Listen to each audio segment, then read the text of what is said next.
All right, what's going on, everybody? It is a three-man weave live stream edition today. Tell me if you've heard this before. Do the Boston Celtics shoot too many threes to win a championship? We're going to dig in. Plus, Team USA looking like it could be a little bit green this summer in Paris. We'll hit on that. While you're joining us, get your questions going in the chat. This is Green with Envy. Let's lock in.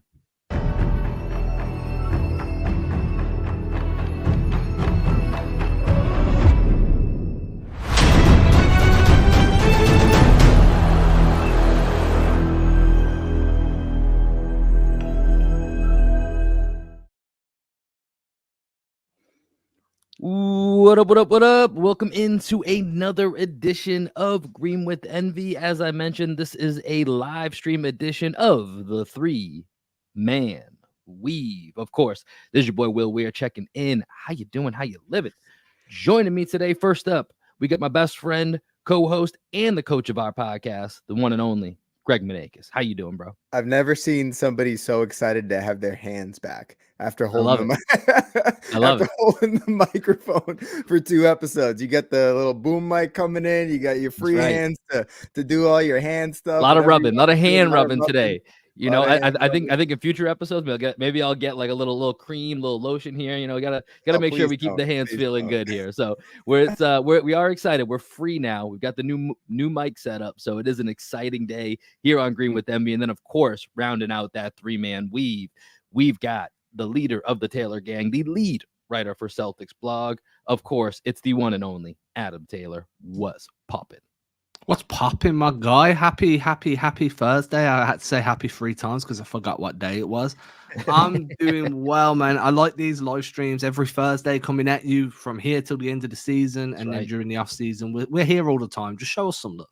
Yeah, come hang with us. Come show us some love. Hop in the Discord. We actually have a couple Discord mailbag questions we'll try to get to today as well. I know we got a full lineup here of what we want to get into, but as Adam said, just reiterating, every Thursday throughout the end of the season, 5 p.m. Eastern, 4 p.m. Central, we're going to be here. Bring a friend. Greg's dying for you to bring a friend. Bring a friend with you. Come bring some questions. Start get it going in the chat here. If you guys have questions that we want to get, that you want us to get to, we will try to get to them here in just a little bit. We got a topic that we're going to use each day to kind of start us off, but put your questions in the chat. We'll get to them here in a little bit. But first thing we want to get to, Celtics currently on a 9-game win streak and just in every way you can imagine separating themselves from the rest of the pack, certainly in the Eastern Conference. And even when you look at the NBA, I think right now they're about a 5-game lead over the Minnesota Timberwolves. So Celtics really putting a stamp on trying to get home court advantage throughout the entire postseason. But in their last game, guys, against the Philadelphia 76ers, relatively easy win. 18 points. 18 points in the NBA is a relatively easy win these days. And we know the Sixers are not the team that they're going to be if and when they do get Joel Embiid back, which, you know, he did say today he's on track, but who knows what that means. We've been through this type of injury with Robert Williams in the past. Not really sure what that's going to look like, but the unique part about this 117-99 victory over the Sixers was their shot diet. We've been talking about this here on the show for a little bit. This team finding different ways to win. In this game, they only take 22 threes, a season low. They only make 5 threes, a season low. And yet they come away with an 18-point victory. So I think this is a good time for us to kind of dive in here and take a look at how this team is getting it done. And, you know, it's not just from the 3-point line. And Adam, I'll start with you here because I know you've written about this a little bit for a Celtics blog, Celtics Chronicles. If you guys aren't subscribed to the Celtics Chronicles, you should be. So go find that link in the description. Go ahead and join that. Get the daily takes from Adam. But Adam, tell me a little bit about what you've been seeing from the Celtics in regards to whether you want to call it their shot diet or their shot selection. Tell us a little bit about what you're seeing. Yeah, it's definitely shot diet. That's kind of how I like to look at it. And I was thinking about this earlier today, just how would I, if we're sticking to the diet analogy, how would I kind of label everything?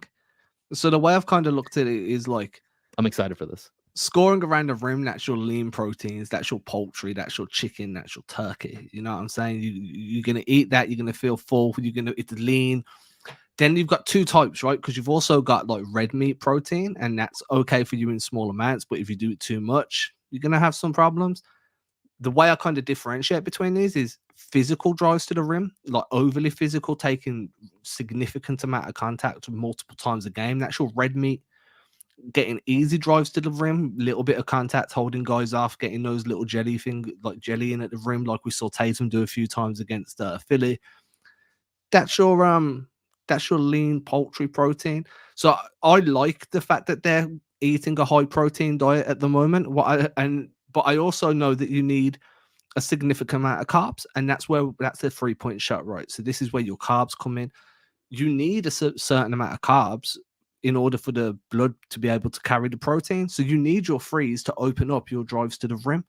And you see where I'm going with this? See how I've thought about this? I thought it through. I like it. Yeah, I don't know. This is Professor Taylor out here. I'm not sure about like the function of a carbohydrate and its relation to protein, but I'll take your word for it.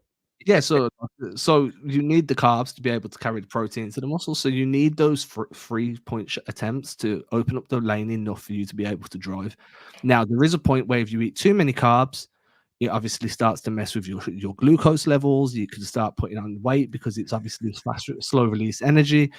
And sometimes you can become bloated, and too many frees will make you bloated. And sometimes I feel like we have a bloated 3-point disparity.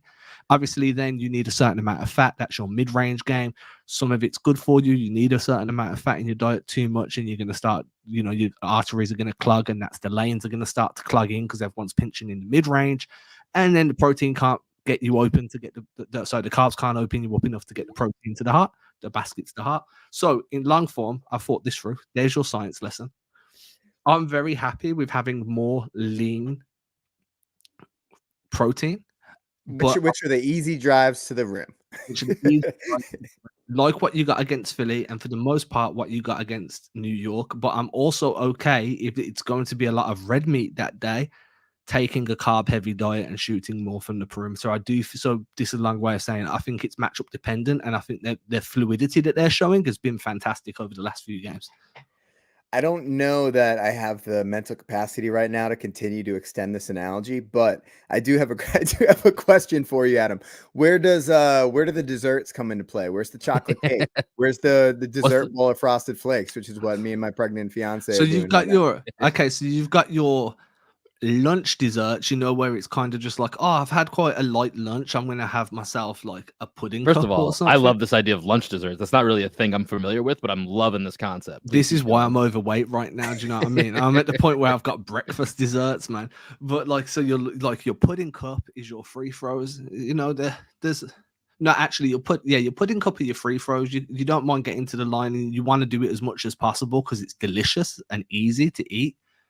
But you know that if you build an entire system around it, you build a diet around pudding cups, it's not going to work out too well. You end up looking like James Harden. And I was using James Harden as well. Just look at the Rockets in the Harden era. They got to the line a bunch, but it wasn't. It didn't give them sustenance. Desserts in terms of actual desserts, like evening desserts, I'm just going to put them at corner freeze, because that, like, if they're open and it's just easy money, that's your tiramisu, that's your Adam, this is just a food podcast. Adam, have you been fed today? Yeah. I'm just saying, I've thought about this in terms of, we said shot diet, and I kind of wanted to I love it. A very well-rounded, well-thought-out, complex analogy to the table, and I feel like I did that in a very good way. Adam, I'll say this. I appreciate that you did this, because I also had this thought and then thought it was too much effort and then just passed on it. So I appreciate that you put the time and effort into this. It's really coming through here strong. All right, let's talk about. Do either of you have the numbers of how many threes they ended up shooting in the last couple of games? Because I have like the overall numbers for the season. Yeah, give me 1 second here. I have that pulled up for the season. I don't have it for the last nine or so games, but let me get that pulled up here. So for the season, just to kind of get everybody on the same page here, the Celtics are number 1 in the league in 3-pointers made per game at 16. So we said in the Sixers game they made 5. That's 33 points they left on the board, on the table, on the plate. I can't continue this analogy. It's just not happening for me. 3-point attempts, number 1 in the league, 42 threes per game. 3-point percentage, number 4 in the league at 38% each game. In terms of 3-point frequency, they're number 1 in the league. 47% of all of their shots are 3-pointers. If we want to continue that catch and shoot threes. They're 6th in the league, 3-point attempts. 27 of those 42 3-pointers are catch and shoot attempts, shooting 39.7% on catch and shoot threes. That's pretty good. They're 4th in the league with that. So that means 64% of all of their 3-point shots are catch and shoot threes. So those are the 3-pointers that are coming off of movement. They're coming off of good offense, playing that advantage basketball, playing out of the post, and kicking out to wide open shooters, walk-in 3-pointers. We see with Porzingis, we see with Derek White. Pull-up 3-pointers are shooting 14 3-pointers on the pull-up, which is 1st in the league, but they're 12th in conversion rate, only 35%. And then corner threes, they're shooting 9 of those 42 3-point attempts are corner threes, which is 12th in the league. 42% though, Drew Holiday is number 1 in the league at corner threes percentage wise, but they're 42%, which is 2nd in the league. And then finally, above the break threes, 33 of those 42 shots per game are above the break threes. That's just 1st in the league. That's a lot of above the break threes, but they get the guys to do it, and they're 7th in the league in terms of conversion rate at 37.2%. I'm not usually the stat guy on this pod, but those are the stats right now for everyone to kind of get on the same page where we're at with the numbers. That's the difference between complete carbs, complex carbs, dead carbs. There's just a lot of carbs being thrown around right now. A lot of carbs in here, a lot of carbs. But no, so Greg, just to follow up on those numbers real quick. In the last, and I have a couple of stats here that I'll wait to get into here while we digest all of this that's been said so far from the foods and stats that we're intaking right now. When you look at the Celtics 3-point marks over the last 9 years, so they're on this 9-game win streak right now. The 3-point numbers aren't all that different. They're taking, let me see here, they're taking 39.9, so a few less per game.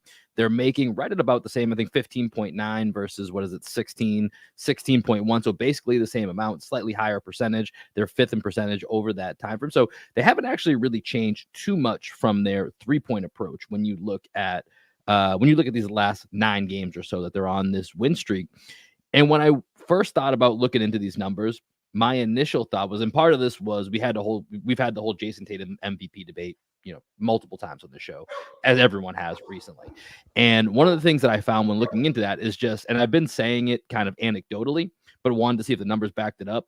When Jason Tatum drives, just good things happen. It just feels like every time he drives, good things happen. He averages right now on the season 8.9 drives per game. 87.6% of the time that results in some type of points, whether that's an assist, whether that's him scoring, whether that's him getting to the free throw line. 87.6%. That's really elite. Just for kind of giving you context within that. Above 70% is very elite. There's a handful of guys that are above that. Tatum's in that category, but he's at 8.9, which is kind of, it's not very high, I'll be honest, as far as how many drives per game. So I was kind of assuming in my head, when I think of the Celtics changing their shot diet, that it's coming from drives. But the more you dig in, actually in this 9-game win streak, they've been driving the ball less. They've been driving the ball actually far less, super efficient when they do it, and it typically results in points. But the main area has been from that post up. And this gets back to the flexibility that we've talked about with this team. And I think what makes them different from past versions of themselves is that now, obviously, you have, I'm not going to do the whole food thing. I just can't do it. But you have the 3-pointers, and that's going to be a main staple of this offense. Whether you like it or not, most nights, that's going to be a staple of this offense. But then you look from, who's driving the basketball. When Tatum does it, he is incredibly elite at it. And then from a post-up perspective, we know about KP's numbers. But the other numbers that really jump out to me over this 9-game stretch here is typically Jaylen Brown in the season is 1.8 post touches per game. He's up to 3.7 in the last 9 games, which is top 10 in the entire league in post-ups per game over these last 9 games. And that's turning into about a 62% of the time that's resulting in a bucket. And the Celtics are getting to the free throw line from the post. So it's the way that the Celtics are able to diversify this from the 3-point shot to Tatum on drives to KP and JB working out of the post. This is what I think is so unique and special when we look at the shot diet, the shot chart, whatever we want to say, and what makes it so different from years past where it felt like at times, let's just be honest, Celtics had a bunch of average 3-point shooters shooting a whole lot of threes. And that's kind of what this team was. They would get some good looks out of it, but that's where you felt the variance coming night to night. Did they have it? Did they not have it? Don't worry about the game. Look at the box score the next morning. What happened at the 3-point line? You can probably guess the result. That's not the case with this team anymore. And when you dig into the numbers, it's all the different levels that they have available. And then, Greg, you even talked about kick the ball to Drew Holiday in the corner. That shit's going in. He's hitting 60% from the corner line, 3-point line. So this team, every which way you dig into the numbers, you can find a new way to look at it, that the versatility and the flexibility of this offense is extremely real, and I think bodes very well for the long-term health of this team. See what you did there with the health, the digest. I think one more thing with the 3-pointers in the diet. I just like the only thing my brain is doing now is just thinking of food analogies. We're just hungry now. I think I am actually pretty hungry. But from the 3-point line, right? You I think in your analogy, 3-pointers were carbs, right, Adam? And when you think about what carbs are for you, carbs are available. They're easy. They're convenient. You know what I mean? You go downstairs and it's like breakfast. I could go ahead and take out all the ingredients and make a smoothie. And, you know, that might take a little bit more. There might be some more cleanup I have to do afterwards. Or I could go grab an English muffin, put it in the toaster, and then put some butter on it, right? And that's kind of, you know, the convenient thing to do. And I think with 3-pointers, that's what frustrates me, is when the Celtics don't necessarily work for their 3-pointers, right? When they're taking the easy, convenient shots.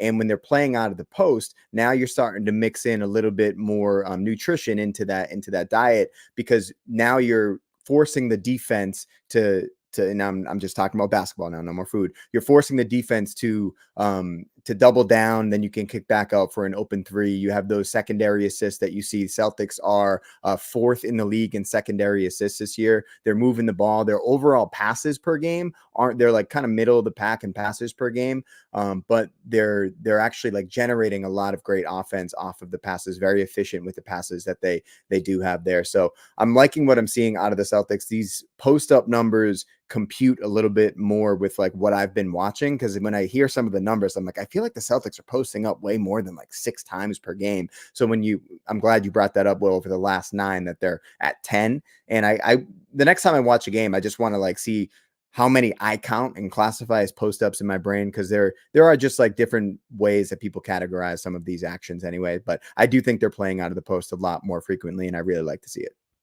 I think another area that isn't being looked at as much and still kind of doesn't class as a drive, but also isn't coming out the post, is this year they seem a lot more versatile in the pick and roll in terms of roll man versatility. That game, the Philly game, you saw Horford score from a complete rim roll. You saw him score from he short rolled and then went back to the basket and then spun off and got like a hook shot in. Then you'll see like Drew Holiday will be scoring over the top entry passes off being the roll man, like the inverted roll man. You're also seeing like, so that to me kind of helps a lot. And then I feel like this team's doing a lot more off cuts as well, which is why we're not seeing so many drive statistics, because it feels like it's a drive because guys are catching it on the run, which is more of like a stampede cut. But at the same time, they're still getting to the rim and they're still being able to score from there. And I feel like those cuts kind of marry up with what we're seeing out of the post, because there's so much good post creation on this team. Like Tatum's improved his ability to pass out of the post. Brown's figured out how to make that next read across from the post.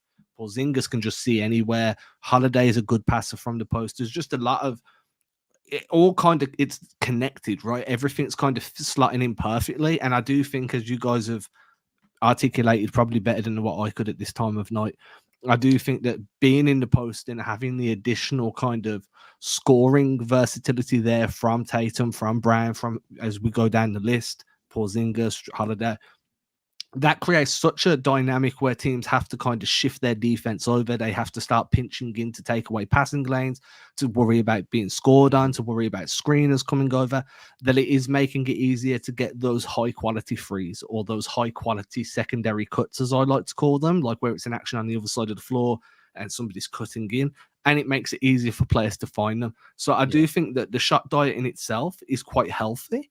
In terms of I do think they're shooting too many from the perimeter. I'd like to see that be. I think 22 was too low, to be honest with you. I mean, we're nitpicking now, right? We're moaning that they shoot too many. They overcorrected too much, right? But, overcorrected. But I do think one of the biggest things is this all ties back to the personnel, especially of that top 6, right? Because you look at what all of them are able to do from the standpoint of being able to pass pass, shoot, and dribble, and post up. Basically, everyone can post up, minus basically Derek White. Everyone's even KP can at times, drive from the perimeter, can handle the basketball. So all of these guys are able to, we're focusing a lot right now on KP, Jaylen Brown, Jason Tatum, post up drives, but like we're not even talking about a lot of the things that Derek White does on the offensive side of the ball. Adam, you brought up Al Horford. And so it's the way that within this grouping, and I'm obviously just focusing on the main 6 guys, of what they can do and how they can shapeshift and how they can each, highlight the strengths that they have. It's just so unique. And it's really why when you look at this, and it's funny looking at some of the statistics as I was kind of digging in team by team, there's a lot of similarities between when you're looking at drives with the Celtics. They're towards the bottom of the league, even though they're super efficient. You know who else is right there? The Denver Nuggets. You know who's right there when you're looking at a lot of the post-up statistics? This is not going to be super surprising given they have Nikola Jokic, but the Denver Nuggets. So in what feels like those are, I can't say they're on a collision course, because I do think the West is tough. And even though the Celtics have a big lead in the East, there's still some things that could play out that could make that a tough road. But right now, that's the betting favorite matchup, is the Celtics and Nuggets. And it's interesting to see that they do actually mirror each other in certain statistics that other teams are, I don't want to say they're overlooking, but there's certain areas where it just seems a line that we could be in for, a pretty tough battle of 2 teams that play similar styles in different ways, if that makes any sense, that are going head to head. And that would make for, styles make fights. That would make for a hell of a matchup come the NBA Finals. Yeah, well, you mentioned the personnel. Did you guys happen to catch the Wick Grossbeck comments on the Duke Castiglione show? I've seen I feel like he's said this before somewhere. Before. Yeah, but like the one where he's like, I after we lost, he came in and like, we have to change this. It's too inconsistent. And then he's like, I didn't know we were going to get KP and Drew, but ultimately that was the moves to be made. Right. Yeah. Do you guys mind if I play that clip real quick? Yeah, go for it. Okay. Go for it. I'm just going to pull this up, everybody. Thank you for your patience. Live time producing. This is live. This is why we do it live. Fuck it. We're doing it live. Got it. And Brad, I just said, I know one thing. Can you guys hear it? This team back. Turn it up a little bit. Let's try that again. Boom. That's up all the way. Okay. This is, I think, as loud as I can get it. This might be a failure. I met with Joe and Brad, and I just said, I know one thing. We're not bringing this team back. That was over the summer. It was 2 years in a row of really good teams that fell short, and in my view, they were inconsistent. We were hot and cold, high and low. And we're gonna hit pause there. You guys get the point. We know the general sense. Yeah.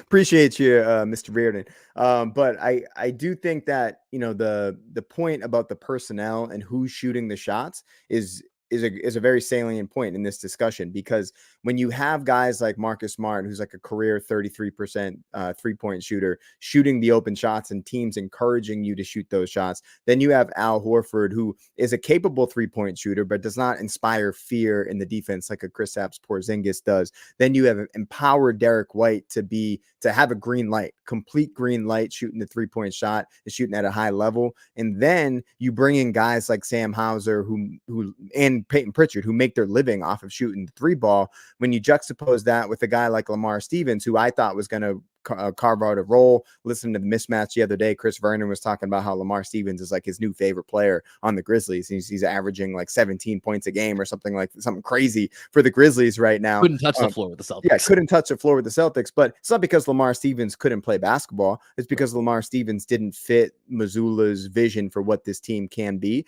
And what this team can be is just a team that completely puts your defense at a disadvantage at all points in the game, because we're always going to have shooters in spots where they can knock down threes at a very high clip. And I just think that the way that they've built this roster is the perfect roster to play the style that Mazzulla wants to play.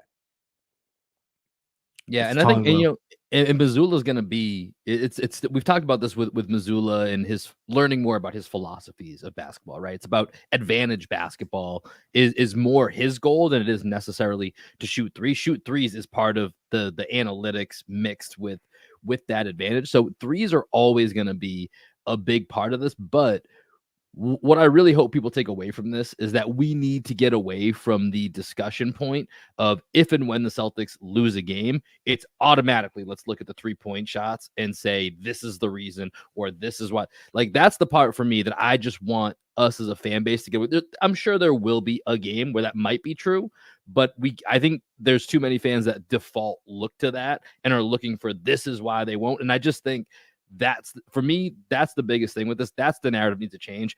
If they don't win, it's very unlikely to me that it's going to be because they shot too many threes. I just think people need to start looking beyond that box score metric. Anything else you want to add to this, Adam? Before I weigh in, we've been asked to play the IST theme song, and it's going around in my head now, so it needs to be played.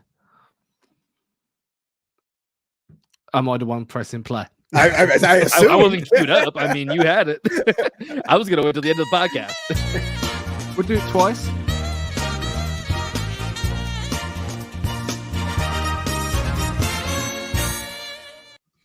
Okay, yeah. So the only thought I'm going to add in there, really, because I feel like again you guys articulated this really well, is if they, as you said, if they lose, it's not because they took too many threes or they take too many threes, or hell, we could even go the complete opposite end of the spectrum and say they didn't take enough shots from deep. We got to stop looking at box scores as a way to guide like an overall narrative of a game, because that's not always going to be the way it is, especially with this team. There's too many weapons, too many ways to manipulate defenses for this team to be like, oh, well, the 3-point shot wasn't falling, so everything fell to shit. No, it didn't, because we've seen this team navigate tough shooting nights from the perimeter. We saw it against Philly. They weren't scoring from deep. They adjusted. They started getting downhill more. We've seen it in previous games where it's like, hey, they've got a rim protector there. Our mid-range game is working, but our perimeter game's not. So we're going to work out of the post more. We're going to run some actions to get guys into that mid-range elbow free throw line extended area, and we're going to start attacking from there. So I do think that, as you said, we've got to move past the 3-point narrative, because that was a hindrance last season with the way this roster's constructed and the success they're having across the board. When they lose, it's because they got outworked. Their defensive execution wasn't to a high standard, or, and this is very possible, a team just played the defense of their life and shut them down. Like, there's always going to be a genuine reason for a loss, where we don't have to just cling to something that the national media is pointing out or the local media is kind of blowing up just to have a talking point during a win streak, as we're doing right now, by the way. And it often comes down to, what is the defense doing on the other side of the ball? What is the game plan? Like the Sixers came out, they're hugging up on the perimeter, very switch heavy defense. And if you have a very switch heavy defense, that just like doesn't allow for as many wide open threes. And you're going to have to play a little bit more in isolation. You're going to have to drive off the catch, because you're not going to have that space. And you don't want to be shooting contested threes the whole game, right? The whole point of the Wick comments and the bringing in Porzingis and playing out of the post is that you want to have options for any type of defense that's thrown out there, right? We've seen the zone defense give the Celtics so many issues in the past. It's just not going to give the Celtics issues this year, because we have the cheat code in Porzingis that you can just toss the ball in the mid post or at the nail. So like, that's the whole point of this conversation, is that yes, there are going to be games where the Celtics shoot a lot of threes, but oftentimes that's because that's the most available shot and the defense is playing them to, take away the paint. Or maybe they're sending 2 to the ball at Tatum and we create a 4-on-3 opportunity. There's going to be all these different opportunities that present themselves based off of the way that the Celtics are being guarded. Yeah. Basically, the team has a lot of similar faces, but it's a brand new team. It's a brand new team that I think is the reason, if you're looking for a down the stretch here, why you should absolutely buy in.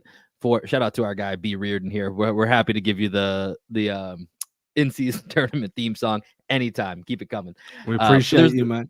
But this is the reason to buy into this team, is the flexibility, the versatility, and the roster makeup of this team. It's just different than it has been before. All right, I want to move on here. I want to go to a question from our Discord. So if you guys are wondering where this question's coming from, you should stop wondering and go join our Discord. The link is below. It is in the bio here on the YouTube page, on wherever it is you listen to your audio. Come join the Discord. We always want to bring them in. So I want to get one of these mailbag questions out here before we move on to Team USA, which could be a little bit Team Celtics as well. But let's start here. And Adam, I'm going to go to you first on this here. This is from our guy Kenny in the Discord.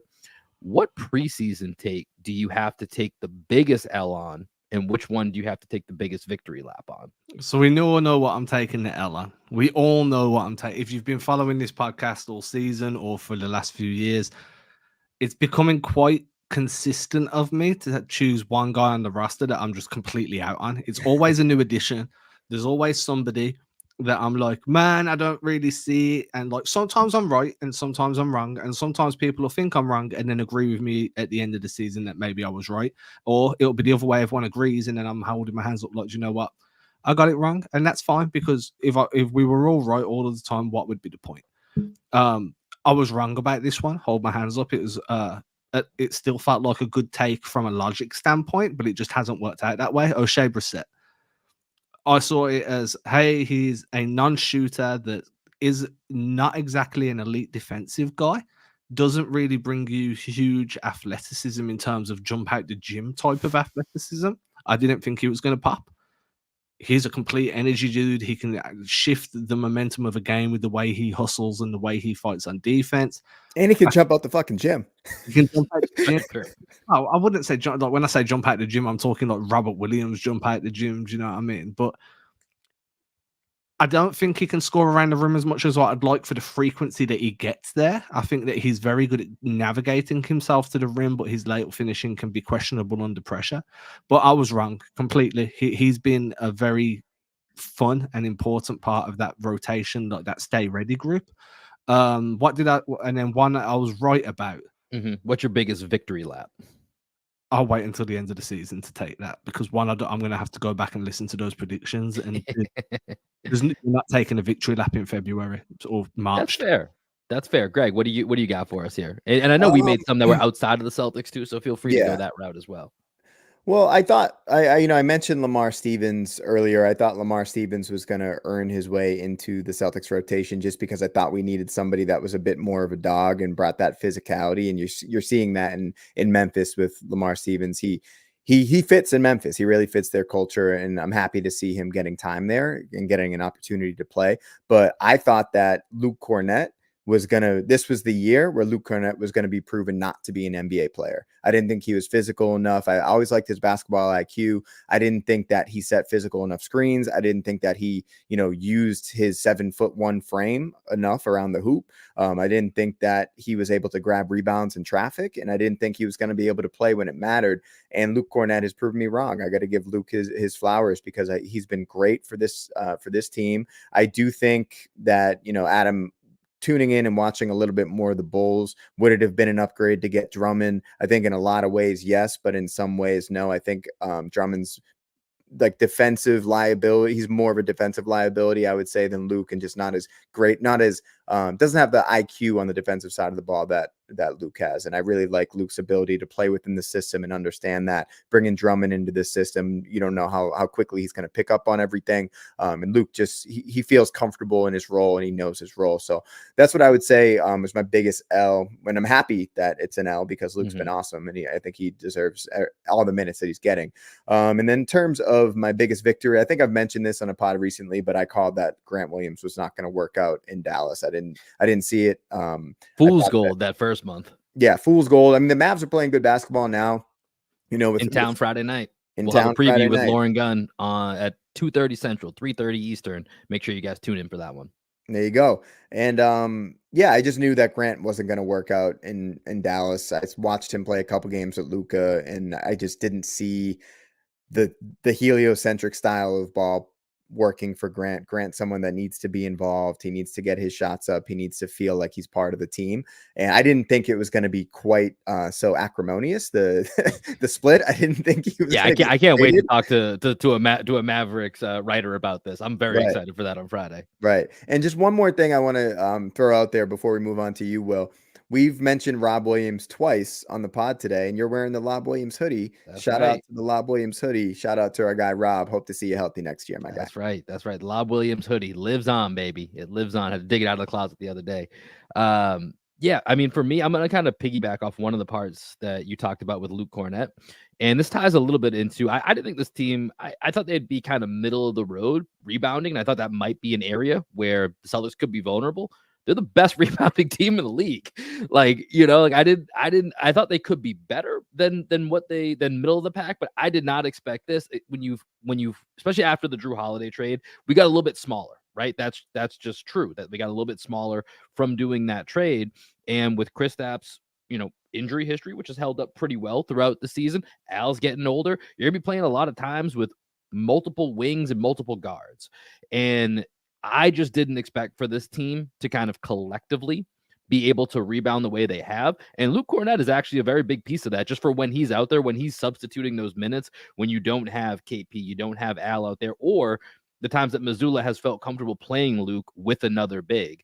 It has allowed the Celtics to be a much better rebounding team. Drew Holiday is probably, honestly, the biggest reason for this. He's come in and been an absolute beast from the guard position. We talk a lot about him finding his role night to night, being able to slot in. Some nights he can get some shots. Other nights he's cool with getting 4 or 5 shots and just playing defense and doing the little things. He's been able to do that really well. So that's an area that I just thought the Celtics have just overperformed what I thought was going to be their capacity at the beginning of the season.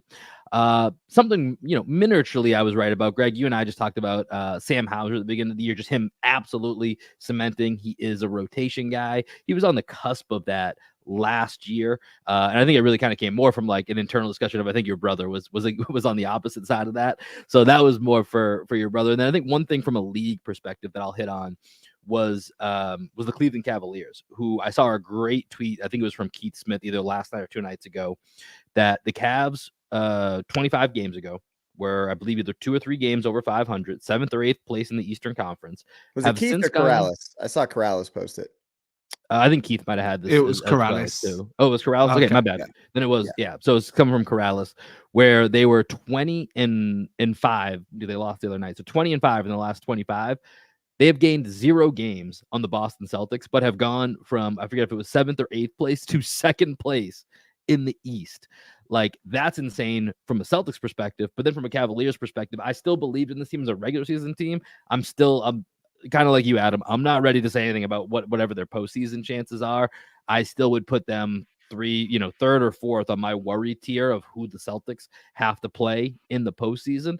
But as a regular season team, I really thought that we were overlooking what the Cavs could be, and they're showing that at the very least within this regular season, they are a team that is going to be heard from and likely kind of look like they have the inside track, at least right now, down the stretch here at that number 2 seed. But those are some of our wins and losses. Once again, shout out to the Discord, specifically shout out to Kenny for the question. And then that's going to bring us to the next part of the podcast here. Let's talk a little bit about Team USA, guys. So there was a Shams Charania report the other day that it looks like Drew Holiday is going to be a lock for this team, along with a few others. And it looks like it kind of trickled out throughout the day. After Holiday was one of the first guys that was mentioned, a few others that you could have basically assumed. And right now, barring health, it looks like potentially 11 of the 12 Team USA spots could be fulfilled or committed to, barring injury. And so here's kind of what it looks like. From a ball handling perspective, I'm just going to break this down between ball handlers, wings, and bigs. From a ball handling perspective, it looks like they have Drew Holiday, Steph Curry, Devin Booker, Tyrese Halliburton. On the wings, we've got LeBron, Kevin Durant, Jason Tatum, and Anthony Edwards. And then from the bigs, we have Bam Adebayo, Anthony Davis, and Joel Embiid, which I think is probably the biggest question mark when it comes to injury. Number 1, as a fucking squad. Number 2 Celtics on that team. Got to feel good looking at the summer potentially and knowing that when Team USA travels to Paris for the Olympics, honestly, guys, selfishly, I'm a little excited. We're going to have some content. So it's going to help us fill up our summer to be able to have the Celtics and Team USA in the Olympics. Adam, any thoughts on, Tatum feels like he was going to be kind of a lock, but any thoughts on Holiday getting the call back to Team USA? No, I think he deserves it. I think when you're looking at with the amount of star talent that's going to the Olympics from what's been reported, LeBron, Steph, and everybody, you need those connectors as well. And I think Drew is probably, or arguably, the most experienced connector on in the NBA right now who can morph and shapeshift into different roles. He's playing for the best team, and some days he's the third option, some days he's the fifth option. Some day, you know what I mean? And then sometimes in a game, he'll go from being the fifth option to the third option. Arguably one of the best defensive guards in the league.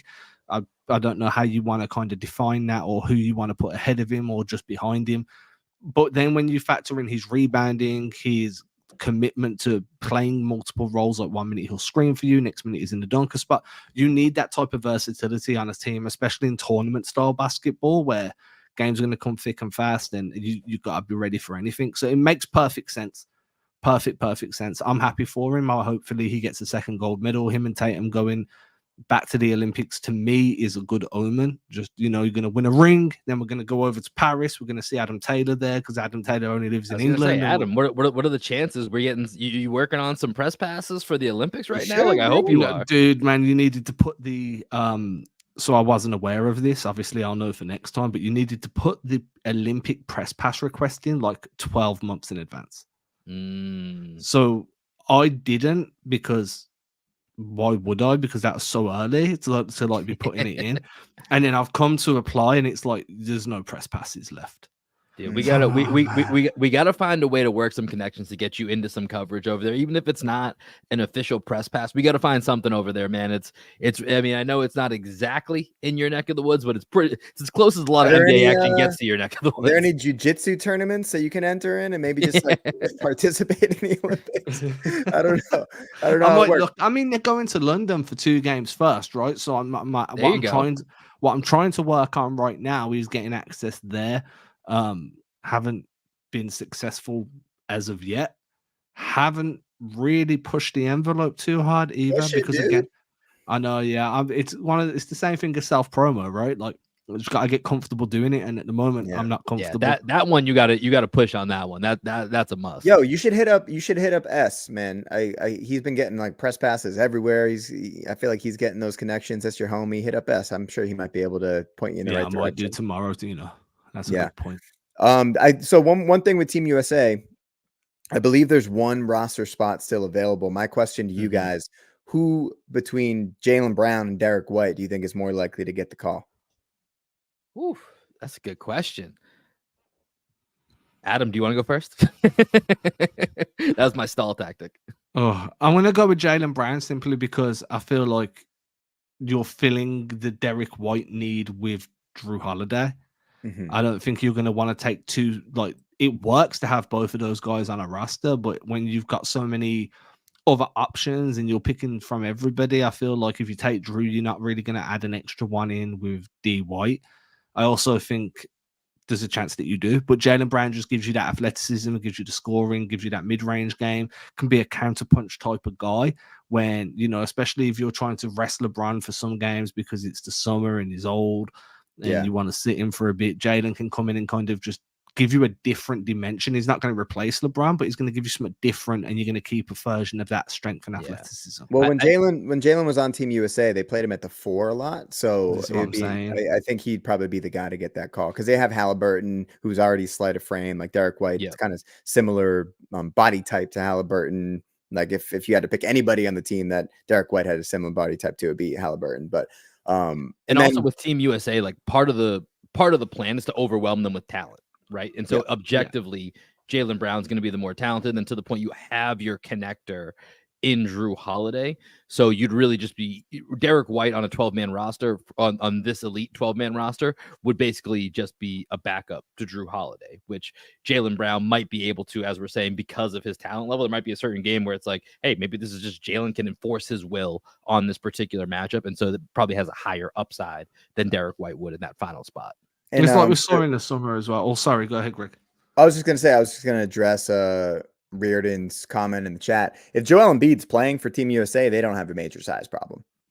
Not with Davis as well. Yeah, with Anthony Davis and Joel Embiid and Bam Adebayo, I don't think they have a size problem. As long as Embiid's healthy, you take Embiid off that roster, then I think that could be an issue for sure. Yeah, I mean that's an interesting conversation. Is if Embiid, so they have that one more spot. Obviously, could go to anybody, but let's just say Embiid can't play.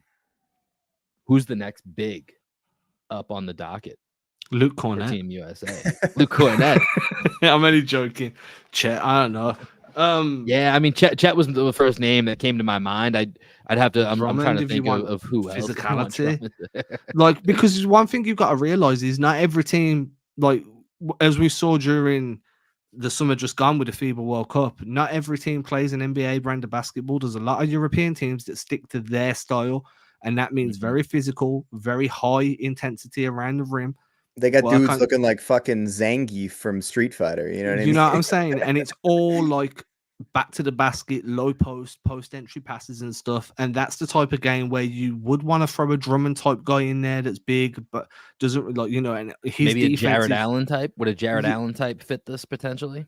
Maybe, but I think he'd get cooked with drop steps. Possibly. He's sleight of frame. So that'd be kind of the only mentality I'm going with, like that. You need someone to match up against Zangief. I think that's the best way of doing it. Yeah. Which Street Fighter? No, I'm kidding. Okay, go ahead. Oh, come on. We started with lean meat and red meat and carbs. Why can't we? Okay, fine. I'll say which Street Fighter character would be the best basketball player? I'm pulling up a roster here because I don't even know if I can. I feel like it's got to be Dhalsim, the Indian dude with the long arms. Yeah, oh yes, that dude's got some range. Let me see here. What is that guy's name? Let me see. I think it's Dhalsim. Yeah, Dhalsim. That's him. Yeah, I think that's probably a safe call here. I mean, I feel like Blanca would be like if there's a Ben Wallace comp, that might be Blanca right now. You know, just defensive menace. I don't know offensively what he's gonna give you here. Let's see, who Vega's pretty athletic too. Vega's climbing the wall, but I don't know if Vega has to have that little claw in his hand. I don't know. Chun Li's too little. Ken and Ryu. They can fly through the air, man. They got hops. They got hops.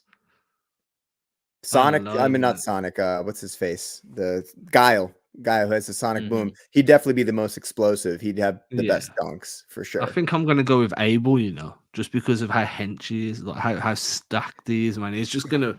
How are you scoring on a dude that's wider than the rim? Like it's just he's a backboard. He's a walking backboard. We got to get a team of Street Fighter versus the Monstars. That's the matchup that we need somebody to find a way to go simulate for us. Street Fighters versus the Monstars, and then we'll see what happens. Anything else you guys got that you want to hit on this stream while we're here? Eyes good. No, I'm feeling pretty good, man. I'm still freaking hungry. Yeah, I'm sorry, man. I'm sorry. We gotta go hit the kitchen, start cooking up some dinner on our side of the pond. Adam's got to get to bed. A couple of quick programming reminders here as we sign off. First of all, thank you guys for joining us here. That joined us on today's live stream. Once again, we'll be back here next week every Thursday, 5 p.m. Eastern. 4 p.m. Central. Make sure you are subscribed to our YouTube page. Join us in the Discord if you want to get some of your question answered on air, or join us on the live stream. We'll try to get to some of those as well. And then coming up just this weekend, Celtics play Friday night against the Dallas Mavericks. As I mentioned, we will have a live preview for that, 3:30 Eastern, 2:30 Central. Myself, Adam Taylor, will be joined by Lauren Gunn from Mavs Moneyball. She'll be on that show with us to help get you set for the Mavericks. And then on Sunday, the Celtics take on the Warriors. Before that game, myself and Greg will have a preview pod going with our homie Samus Fandiari from the Light Years podcast, one of the biggest podcasts in the Warriors ecosystem. So make sure that you guys come lock in with us. We'll have you covered over the next couple of days. But for this episode, for this stream, that's going to do it. And as always, we're going to be let out here by our guy, Greg Manakis, and his band down here in Austin, Texas, Black Sheep Optimists. We're green with envy. This has been the 3-Man Weave. We out of here. Peace. Peace.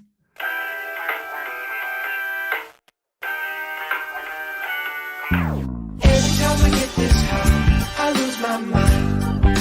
It don't take much no more until I hit the floor. Every time I get this high, it's you I find. It don't take much no more until I'm at your door. You cut me to my core, baby. what can I say? You got me on the floor, you know I came to play. I know I shouldn't, but you seem to take my pain away. And every time I score, Jason Tatum fade away. I close my eyes and I'm floating your river. I call to see if you open, you know I hope you deliver. Every time you're getting close, I still be sick with the shivers. But there's nothing like that first time. I still remember the first time.